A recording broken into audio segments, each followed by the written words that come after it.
Ça fait un moment que j'avais pas fait de vidéo dans mon R44, le Fox Hotel Alpha November Golf. C'est peut-être aussi la dernière fois que je fais une vidéo dans cet hélicoptère, ou en tout cas la dernière fois avant longtemps. C'est une histoire pas très rigolote. Alors je sais pas si vous avez tous regardé le premier épisode de ma chaîne qui s'appelle Résumé des épisodes précédents.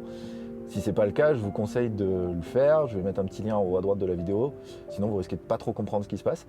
Je vais vous raconter quelque chose qui s'est passé la semaine dernière. J'ai dû attendre un petit peu avant d'en parler. Mais les nouvelles dans le monde de l'hélicoptère vont très très vite. Je sais qu'il y a pas mal de gens qui sont au courant. D'ailleurs, j'ai reçu des messages sympathiques. Je remercie ceux qui ont pris des nouvelles pour savoir si j'allais bien. Bon, je vous explique. La semaine dernière, j'ai reçu un coup de téléphone et on m'a annoncé que mon hélicoptère bleu, le Robinson R44 November Golf, avait eu un accident.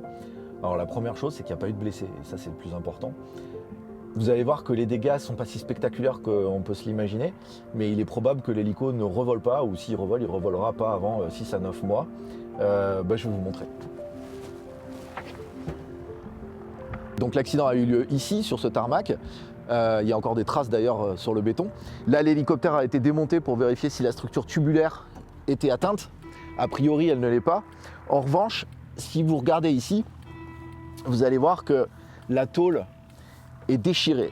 Et ça, c'est une marque d'un posé très très dur. C'est-à-dire que le patin est remonté et s'est abîmé sur la partie de tôle qui est normalement ici, qui a été démontée donc, pour regarder comment était l'hélicoptère. Ici, sous le choc, le mât rotor a vibré dans tous les sens et du coup c'est venu taper la tôle. Ici on voit qu'elle est très abîmée. C'est parce que le mât rotor a bougé de part et d'autre comme ça. Et la boîte de transfert principale a pas mal vibré. À l'avant ici, on voit sur le témoin de déformation, c'est cette pièce qui est censée être parfaitement plane, que ça a tapé. C'est la partie émergée de l'iceberg, c'est le moins grave on va dire. Et je vais vous montrer de l'autre côté de l'hélicoptère maintenant, c'est beaucoup plus spectaculaire. Voilà. Ici l'hélicoptère s'est tassé de plus de 5 cm vers le haut et on voit que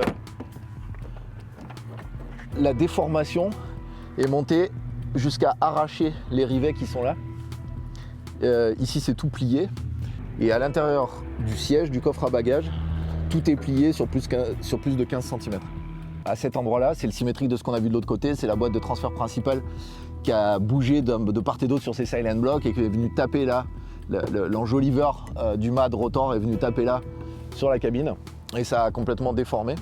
Pour l'instant, on n'a pas trouvé de déformation dans cette zone-là, mais ça, c'est les experts et les mécanos qui pourront le voir après un démontage beaucoup plus avancé. Et justement, tout le problème est là.